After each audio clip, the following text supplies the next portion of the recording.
বাবা, আমি তোমার মেয়ে, আর কদিন পরেই আমার বিয়ে হবে, শ্বশুর বাড়ি হবে। প্লিজ আজকে তুমি ছাড়ো। আমার এত সম্মান তুমি এভাবে শেষ করো না। না রে মা, তোকে তো আজ আমি ছাড়ব না। অনেক দিনের ইচ্ছে আমার, তোর পুকুরে স্নান করব। তোকে ভেবে ভেবে কত দিন, কত রাত, কত জল ঝরাইছি, তোকে বলে বোঝাতে পারবো না। তুই আমার গহীর অরণ্যের রাজকন্যা। ঠিক আছে বাবা, সবই বুঝলাম। এত করে যখন বলছো, দিচ্ছি। তবে এই বিষয়ে কেউ যেন কিচ্ছু জানে। তোমার কাছে রিকোয়েস্ট। এরপর বাবা আমাকে তার কাছে টেনে নিয়ে জাম্বুরা পাড়তে হাত বাড়ালো।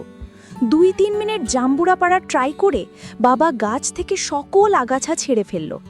এরপর গাছে ওঠার জন্য ধরফর করে তাড়াহুড়ো করে গাছে উঠল। কিন্তু বাবার যে এত বড় অভিজ্ঞতা আমি কল্পনাও করিনি। বাবা এদিক সেদিক কোনো দিকে লক্ষ্য না করে সোজা গাছে উঠলেন। প্রায় 30 মিনিট ধরে গাছে ওঠার পর বাবা হাঁপিয়ে উঠে আমাকে বললেন, মারে, কোথায় দিব নারকেলের জলগুলো? এভাবেই সেদিন আমার সাথে এভাবে কথা হচ্ছিল বাবার। এরপর যেদিন বড় আপু আমাদের বাড়িতে ছিলেন, বাবা সেদিন আমার সাথে জোর করে কি করত, ভিডিওটি শেষ পর্যন্ত দেখলে তোমাদেরও পায়ের তলার মাটি সরে যাবে। বন্ধুরা, আমি অঙ্কিতা। 2 বছর পর বাবার বাড়িতে ফিরে এসে আমি একদম কল্পনাও করতে পারিনি যে এমন কিছু ঘটবে। মায়ের অনুপস্থিতিতে আমরা 2 বোনই ছিলাম বাড়িতে। বাবা প্রতিদিন রাতে মদ্যপ অবস্থায় ফিরে আসতেন এবং ছোট বোনকে তার ঘরে নিয়ে যেতেন। এতদিন পর যখন আমি বাড়ি এলাম, তখন বাবার আচরণে কিছুটা পরিবর্তন দেখলাম। তিনি মদ খেয়ে আমাকে তার ঘরে নিয়ে যাবার চেষ্টা করছিলেন, আর আমি কিছুই বুঝতে পারছিলাম না আসলে কি হচ্ছে। তিনি কোনো কথা না বলেই আমাকে তার ঘরে নিয়ে যাচ্ছিলেন। আমি অঙ্কিতা, 2 বছরের দাম্পত্য জীবনের পর বাবার বাড়িতে এসেছি। আসার পেছনে বিশেষ কোনো কারণ ছিল না। দীর্ঘদিন পর স্বামীও বলল যে বাবার বাড়ির খবর নেওয়া উচিত। তবে এতদিন না আসার মূল কারণ ছিল বাবার মদ্যপানের অভ্যেস। কিছুদিন আগে বাবার ফোন পেয়ে সিদ্ধান্ত নিলাম। বাবা জানালেন তিনি মদ ছেড়ে দিয়েছেন। তার মলিন মুখ দেখি এবং ছোট বোন রানীর সাথে দেখা করার ইচ্ছা হলো। রানী আগে কলেজ হোস্টেলে ছিল, এখন দ্বাদশ শ্রেণীতে পড়ে এবং মাত্র 2-3 মাস হলো বাড়ি ফিরেছে। বাড়িতে এসে বাবা আমাকে জড়িয়ে ধরলেন, যেন একটু বেশি স্নেহ দেখাচ্ছিলেন। রানী দেখা করতে এলো, তবে তার মুখে কিছুটা অস্বস্তি ছিল। রানী বাবাকে পানি দিতেও ভয় পাচ্ছিল, যা দেখে আমি বিস্মিত হলাম। জানি না সে কবে থেকে এতটা ভয় পেতে শুরু করেছে। বিশেষ করে বাবা তো এখন মদও ছেড়ে দিয়েছেন। সেদিন বাবার বন্ধুর বাবা আমাদের বাড়িতে এসেছিলেন। তাদের পরিবার আমাদের খুব ঘনিষ্ঠ। বাবার বন্ধু মারা যাওয়ার পর দাদু নিয়মিত আসতেন। বাবাকে মদ ছাড়তেও তিনি উৎসাহ দিয়েছিলেন। সেদিন বাবা দাদুর সাথে বাইরে গিয়েছিলেন। যখন বাবা ফিরে এলেন, তখন তার মদ্যপ অবস্থা দেখে আমি বিস্মিত হলাম। দাদু বললেন, অঙ্কিতা, তোর বাবার খেয়াল রেখো। তাকে কতবার বলেছি মদ ছেড়ে দিতে, কিন্তু আজ সে মদ্যপানের কারণ হিসেবে বলল যে তার মেয়ে 2 বছর পর বাড়ি এসেছে। আসলেই তোমার বাবা খুব জটিল মানুষ। আমি যখন বাবাকে তার ঘরে পৌঁছে দিতে যাচ্ছিলাম, তখন তিনি আমাকে এমনভাবে ধরে রাখলেন যেন আমি তার স্ত্রী। পরের দিন সকালে শ্বশুরবাড়ি ফেরার জন্য প্রস্তুত হলে বাবা আমাকে থামিয়ে বললেন, কোথায় যাচ্ছ? এসেছো তো মাত্র 1 দিন হয়েছে। আমি জবাব দিলাম, আপনি যদি মদ না ছাড়েন তাহলে আমি আর এখানে থাকবো না, রানীকেও নিয়ে যাচ্ছি। আমার কথায় বাবা বিচলিত হয়ে পড়লেন। রানী বাবার সৎ মেয়ে হলেও তিনি তাকে নিজের মেয়ের মতোই দেখেছেন। মায়ের মৃত্যুর পর বাবার দ্বিতীয় বিয়েতে রানী আমাদের জীবনে আসে। আমি রানী সবসময় নিজের ছোট বোনের মতোই ভালোবেসেছি। বাবার প্রতিশ্রুতি অনুযায়ী আমি আরও কিছুদিন থাকার সিদ্ধান্ত নিলাম। 1-2 দিন পর আমি রানীকে নিয়ে বাজারে গেলাম। তার জন্য অনেক সুন্দর পোশাক এবং মেকআপের সামগ্রী কিনলাম। বাড়ি ফিরে আমি রানীকে বললাম নতুন পোশাকগুলো পরে দেখতে। একটি পোশাক তাকে বিশেষ সুন্দর লাগছিল। আমি তাকে সাজতে বললাম, আর নতুন পোশাকে সে অপূর্ব লাগছিল। তার এই রূপের কিছু ছবি মোবাইলে তুলছিলাম। ঠিক তখনই বাবা বাড়ি ফিরে এলেন। বাবা রানীকে দেখে মুগ্ধ হয়ে গেলেন। তিনি কাছে এসে তার কাঁধে হাত রেখে বললেন, আমার রানী এখন অনেক বড় হয়ে গেছে, কত সুন্দর দেখাচ্ছে। তবে বাবার কথায় রানীর কোনো প্রতিক্রিয়া ছিল না। মনে হচ্ছিল বাবার হাত তার কাঁধে রাখাটা সে একদমই সহ্য করতে পারছে না, আর সঙ্গে সঙ্গে সেখান থেকে সরে গেল। সেই রাতে আমি আর রানী এক ঘরে শুয়েছিলাম। হঠাৎ ঘুমের মধ্যে দেখি রানী কাঁদছে। প্রথমে ভাবলাম হয়তো কোনো দুঃস্বপ্ন দেখেছে, তাই ঘটনাটা এড়িয়ে গেলাম। কিন্তু কিছুদিন পর আবার দেখলাম একই ঘটনা, রানী রাতে কাঁদছে। প্রতিদিন কি আর কেউ এত দুঃস্বপ্ন দেখে? তখন থেকেই আমার মনে সন্দেহ জাগতে লাগলো। সেই রাতেই তাকে জাগিয়ে জিজ্ঞেস করলাম, রানী কি হয়েছে, তুমি কেন কাঁদছো? সে বলল, কিছু না, হয়তো কোনো খারাপ স্বপ্ন দেখেছি। তার কথা শুনে আমারও ঘুম চলে গেল। কিছুক্ষণ আমি বাতির আলোয় বসেছিলাম। হঠাৎ আমার দৃষ্টি পড়ল রানীর দিকে। সে ঘুমের মধ্যে পাশ ফিরে শুয়েছিল।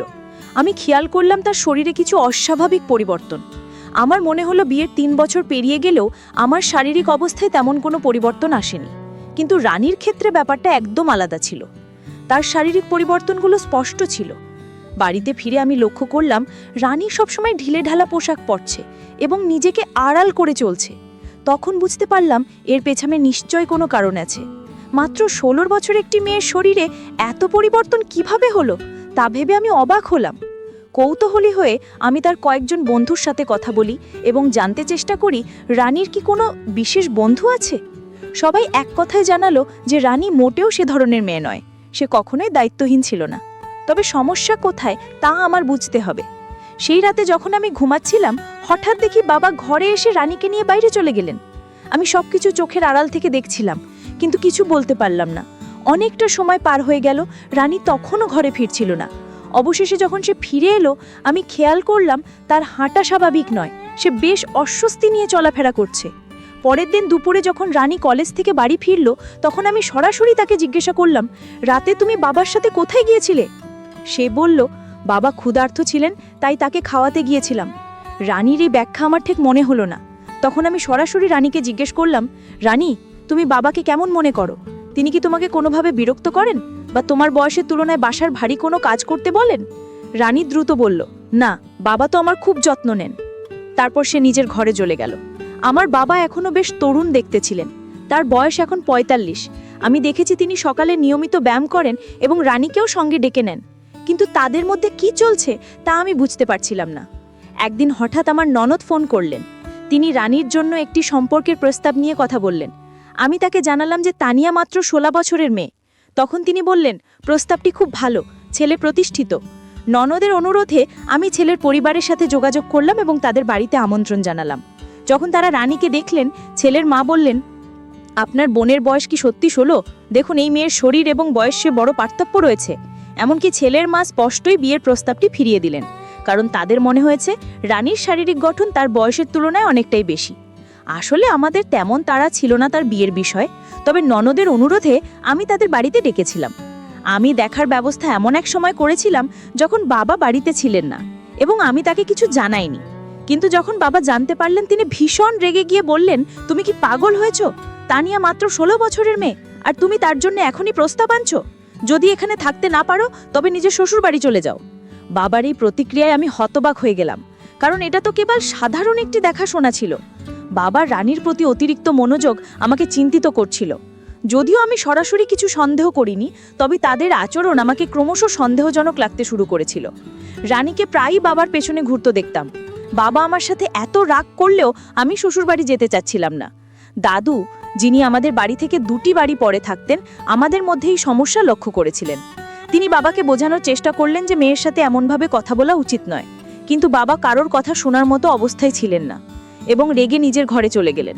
তার পেছনেই রানী এক গ্লাস পানি নিয়ে ঘরে ঢুকে গেল, যেন বাবার প্রতি তার অতিরিক্ত খেয়াল ছিল। দাদু আমাকে বললেন, অঙ্কিতা, যদি তোর বাবার এই আচরণ পছন্দ না হয়, তুই নিশ্চিন্তে শ্বশুর বাড়ি চলে যা। আমি এখানে দুজনেরই খেয়াল রাখবো, কোনো চিন্তা করিস না। দাদু খুব দায়িত্বশীল মানুষ ছিলেন এবং সবসময় আমাদের বাড়ির খেয়াল রাখতেন।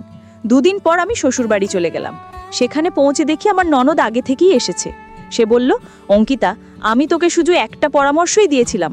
ওই পরিবার থেকে আমার কাছে ফোন এসেছিল। তিনি বললেন, তোমার বোন সম্পর্কে আমাকে কিছু ভিন্ন কথা বলা হয়েছে।